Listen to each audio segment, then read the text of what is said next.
La Troisième République n'a pas survécu grâce à la force, ni grâce à l'unanimité. Elle a survécu parce qu'elle a appris à façonner des citoyens. À travers l'école, la loi et les symboles, elle a transformé une société divisée en une république durable.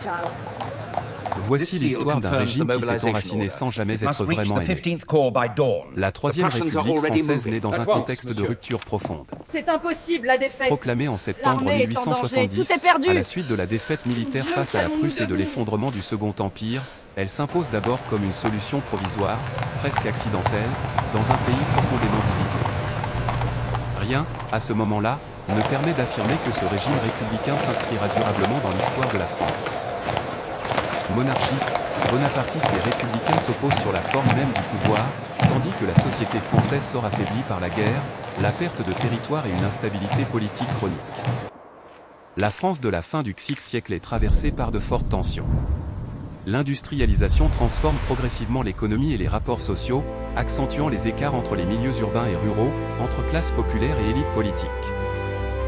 L'État doit composer avec une population marquée par les révolutions successives du siècle, méfiante à l'égard du pouvoir central et encore attachée, pour une partie importante, à des références monarchiques ou religieuses.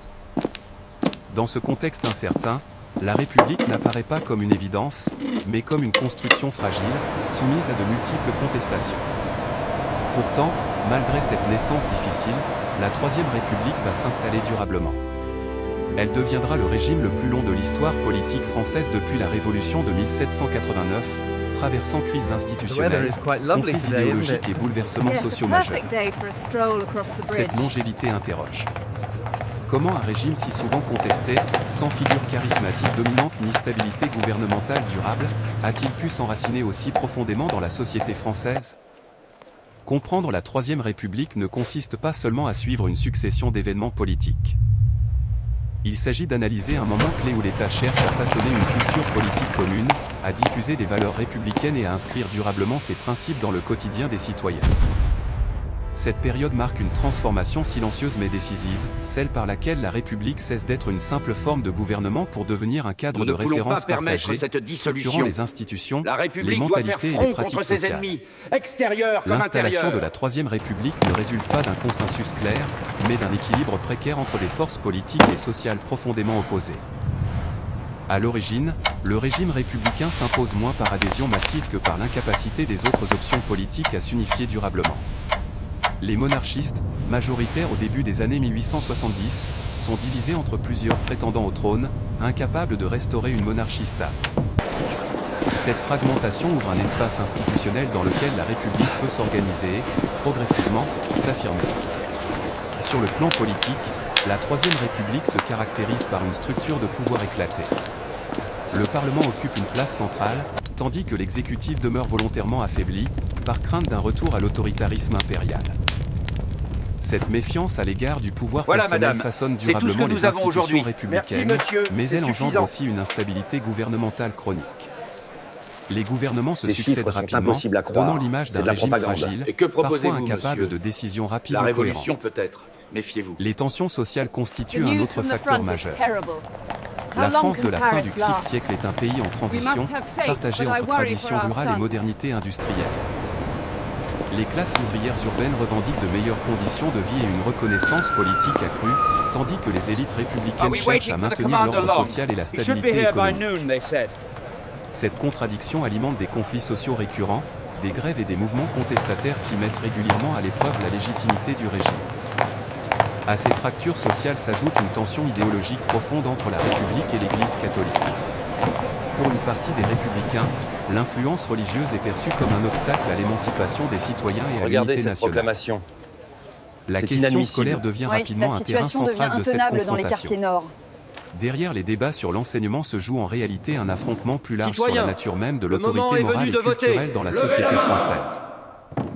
La République cherche à affirmer son autonomie face au pouvoir traditionnel, tout en évitant une rupture brutale avec une population encore largement croyante. Enfin, la Troisième République doit composer avec une mémoire politique instable. Les révolutions, les changements de régime et les défaites militaires ont laissé une société marquée par la défiance et l'incertitude. Le régime républicain hérite de cette fragilité historique, mais il en fait aussi un moteur. Plutôt que de promettre une harmonie immédiate, Il s'efforce de construire progressivement des règles communes, des institutions durables et un cadre politique capable d'absorber les conflits sans basculer dans la violence systémique. Ces causes profondes et ces tensions permanentes expliquent à la fois la vulnérabilité apparente de la Troisième République et sa capacité d'adaptation.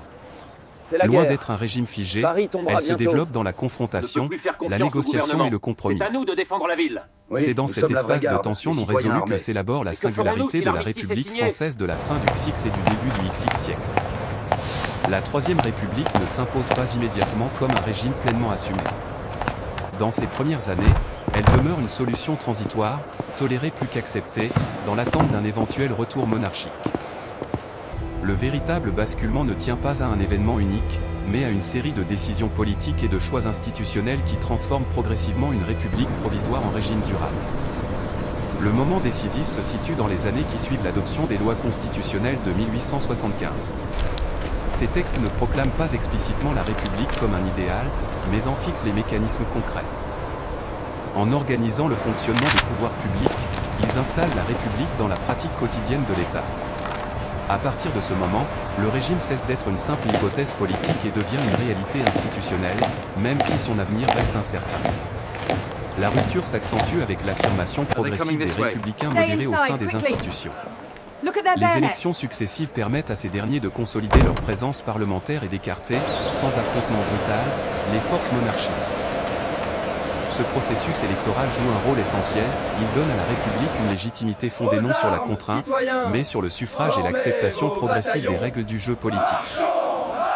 La continuité des institutions, malgré l'instabilité gouvernementale, renforce l'idée que le régime est désormais installé. Un autre tournant majeur réside dans la volonté des dirigeants républicains de stabiliser le pays par des réformes symboliques et structurantes. Loin de chercher une rupture révolutionnaire, ils privilégient une transformation progressive. La République s'inscrit ainsi dans le temps long, en évitant les chocs institutionnels qui avaient marqué les régimes précédents. Cette stratégie de modération contribue à rassurer une partie de la société française, encore marquée par les excès et les violences. La Commune du déclare que tous les citoyens valides la réaction font de la partie de la garde population à ces nationale. évolutions est contrastée. Si certains milieux demeurent hostiles à la République, une majorité de Français s'adaptent progressivement à ce nouveau cadre politique. L'absence de rupture brutale, combinée à la continuité administrative et juridique, favorise cette acceptation silencieuse. La République cesse peu à peu d'être perçue comme une menace et commence à apparaître comme un cadre familier, capable d'assurer l'ordre et la stabilité. Ainsi, le déclenchement réel de la Troisième République ne se résume pas à sa proclamation initiale, mais à cette phase de consolidation discrète. La rupture ne se fait pas dans la violence, mais dans l'enracinement progressif des institutions. Oui, mon officier, les voici. C'est à ce moment que la République franchit un seuil décisif, elle n'est plus seulement un régime parmi d'autres, mais un système politique appelé à durer, malgré les crises à venir. À partir de la fin des années 1870, la Troisième République entre dans une phase de structuration profonde. Une fois les monarchistes progressivement marginalisés, les républicains disposent d'un espace politique suffisant pour mettre en œuvre leurs projets. Ce processus ne se fait ni rapidement ni sans résistance, mais il suit une logique constante, stabiliser les institutions tout en façonnant une culture politique républicaine. Très bien, continuez. La priorité des gouvernements républicains est d'ancrer la République dans le fonctionnement ordinaire de l'État. Nous devons résister. Le Parlement devient le centre de la vie politique, tandis que l'administration se rationalise et se professionnalise. Malgré la fréquence des changements de gouvernement, les grandes orientations restent remarquablement cohérentes. Cette continuité administrative joue un rôle essentiel, elle permet à la République de fonctionner au-delà des crises ministérielles et de donner une impression de permanence. L'un des axes majeurs de cette période est la transformation du rapport entre l'État et les citoyens. La République cherche à créer une relation directe avec la population, en contournant les autorités traditionnelles susceptibles de concurrencer son influence. Les réformes scolaires occupent une place centrale dans cette stratégie. En instaurant une école publique, gratuite, obligatoire et laïque, l'État républicain se dote d'un instrument puissant pour diffuser ses valeurs, son récit national et ses normes civiques. Cette mesure sans délai pour sauver Paris. L'école devient ainsi un espace de socialisation politique, où se construit une identité républicaine commune. Parallèlement, la République affirme progressivement son autonomie face à l'Église. Vos papiers, citoyens. Les lois de laïcisation ne visent pas seulement à réduire l'influence religieuse, mais à redéfinir le cadre de l'autorité morale et symbolique dans la société française. Cette évolution se fait par étapes, souvent conflictuelles, mais elle contribue à renforcer l'idée d'un État neutre, garant de l'intérêt général. La séparation des sphères politiques et religieuses s'inscrit alors comme un pilier durable du modèle républicain. Sur le plan social, la Troisième République doit faire face à des tensions persistantes. L'industrialisation accélère les transformations économiques, provoquant des inégalités et des revendications nouvelles. Le régime oscille entre répression et intégration des mouvements sociaux. Plutôt que de rompre avec l'ordre établi, il cherche progressivement à encadrer les conflits par le droit et la négociation. Cette capacité à absorber les tensions sans remettre en cause le cadre institutionnel constitue l'un des traits distinctifs de la République. Reposez-vous. Les crises politiques et morales, Envoyez la notamment première à la fin division du par les XIe portes siècle, ouest. mettent à l'épreuve la L'artillerie doit solidité du sécuriser les régime. ponts sur la Seine immédiatement. Ces épisodes Nous révèlent les attaquons à l'aube. fragilités de la République, mais On aussi arrive sa bientôt à résilience. Paris. Encore quelques heures, mon lieutenant. À chaque fois, les institutions résistent, le cadre légal est maintenu, et la République sort renforcée dans sa légitimité. Loin d'être un simple accident de l'histoire, elle apparaît de plus en plus comme une forme de gouvernement capable d'organiser durablement la vie politique française. Au début du XXe siècle, la Troisième République est désormais solidement installée. Elle ne repose pas sur un enthousiasme unanime, mais sur une acceptation large de ses règles et de ses principes. Cette stabilité relative permet à l'État républicain de traverser les bouleversements majeurs à venir, Attention, tout en ça glisse. conservant ses Tenez fondements bon, là-bas. institutionnels et idéologiques. La République n'est plus seulement un régime politique, elle devient un cadre structurant de la société française. Si la Troisième République parvient à s'enraciner durablement, elle le fait au prix de tensions persistantes et de limites culturelles qui accompagnent l'ensemble de son histoire. Les avancées institutionnelles et culturelles du régime ne suffisent pas à effacer les Préparez-vous. fractures sociales, En avant, prudemment. politiques et idéologiques qui traversent la société française. Au contraire, ces fractures constituent un arrière-plan permanent, révélant les contradictions internes d'une république fondée sur des idéaux universels, mais confrontée à une réalité complexe. Sur le plan politique, la centralité du Parlement, conçue comme une protection contre toute dérive autoritaire, engendre une instabilité gouvernementale chronique. Les gouvernements se succèdent rapidement, fragilisant la capacité de l'exécutif à conduire des politiques de long terme. Cette instabilité alimente régulièrement le sentiment d'inefficacité de l'État et nourrit les critiques contre le régime parlementaire. La République apparaît alors solide dans ses principes, mais vulnérable dans son fonctionnement quotidien. Les limites sociales du régime sont tout aussi visibles. Malgré la diffusion progressive des valeurs républicaines, l'égalité proclamée reste incomplète. Les inégalités économiques persistent, et certaines catégories de la population demeurent en marge du projet républicain. Les tensions entre Vos papiers. classes sociales, Circulez, exacerbées par les dépêchez-vous. transformations Où nous emmène-t-il industrielles, maintenant se traduisent par des mouvements de contestation parfois violents. La République répond tantôt par la répression, tantôt par des tentatives d'intégration, révélant une difficulté structurelle à concilier ordre social et justice sociale. Les crises politiques et morales constituent des moments clés dans la mise à l'épreuve du régime. Elles exposent les faiblesses des institutions, mais aussi leur capacité de résistance. À travers ces crises, la République apprend à gérer le conflit sans remettre en cause son existence même. Toutefois, ces épisodes laissent des traces durables dans l'opinion publique, renforçant la défiance à l'égard des élites politiques et alimentant les courants antiparlementaires. À ces fragilités internes s'ajoutent des défis extérieurs majeurs. Les bouleversements internationaux du début du Nous XXe devons siècle rétablir confrontent la l'ordre dans ce Troisième district République à des immédiatement. exigences inédites. Envoyez ces documents sans délai. La mobilisation économique, sociale et politique qu'ils impliquent met en lumière les limites d'un régime fondé sur le compromis et la délibération lente. La République parvient à faire face, mais au prix d'une tension Halte, croissante citoyens. entre ses idéaux Présentez vos papiers démocratiques et les d'identité. contraintes imposées par les circonstances exceptionnelles. Ainsi, les conséquences de l'action républicaine sont ambivalentes. La Troisième République a profondément transformé la France, en structurant durablement ses institutions et ses valeurs. Mais elle n'a jamais totalement résolu les contradictions qui la traversaient. Ces limites ne constituent pas seulement des échecs, elles révèlent la nature même d'un régime fondé sur la gestion du désaccord et la coexistence de visions opposées. C'est dans cette tension permanente que se mesure à la fois la force et la fragilité de la République. La Troisième République s'achève officiellement en 1940, dans un contexte de défaite militaire et d'effondrement de l'État. Pourtant, sa disparition institutionnelle ne signifie pas la fin de son influence. Bien au contraire, ce régime laisse une empreinte profonde et durable dans l'histoire politique, sociale et culturelle de la France.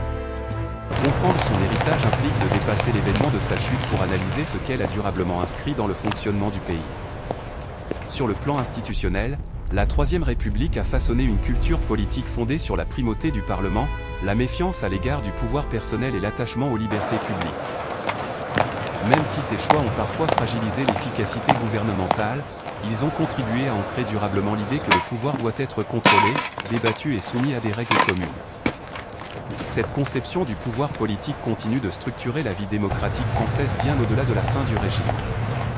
Son héritage le plus profond réside sans doute dans la diffusion des valeurs républicaines. À travers l'école, la laïcité et les institutions civiles, la Troisième République a transformé des principes abstraits en pratiques quotidiennes. Elle a contribué à forger une identité civique partagée, fondée sur l'adhésion à des règles communes plutôt que sur l'appartenance dynastique ou religieuse. Cette construction lente et parfois conflictuelle a permis à la République de s'inscrire durablement dans les mentalités. La Troisième République laisse également en héritage une manière spécifique de gérer le conflit. Elle n'a jamais supprimé les oppositions, ni résolu toutes les inégalités, mais elle a progressivement installé l'idée que le désaccord peut être intégré au cadre institutionnel. Cette capacité à absorber les tensions sans remettre systématiquement en cause le régime constitue l'une de ses contributions majeures à l'histoire politique française. Enfin, la trajectoire de la Troisième République révèle un paradoxe essentiel. Régime souvent critiqué pour son instabilité et ses faiblesses, elle est pourtant celle qui a le plus durablement structuré la France contemporaine. Sa longévité ne repose ni sur la force, ni sur l'unanimité, mais sur un patient travail d'enracinement institutionnel et culturel. En ce sens, la Troisième République ne se réduit pas à une période historique, elle représente un moment fondateur où la République devient, pour une large part de la société française, un cadre de référence durable. Ainsi, même après sa disparition, la Troisième République continue d'habiter la vie politique et sociale de la France. Elle rappelle que l'histoire d'un régime ne se mesure pas seulement à sa durée, mais à la profondeur de son héritage et à la capacité de ses principes à traverser le temps.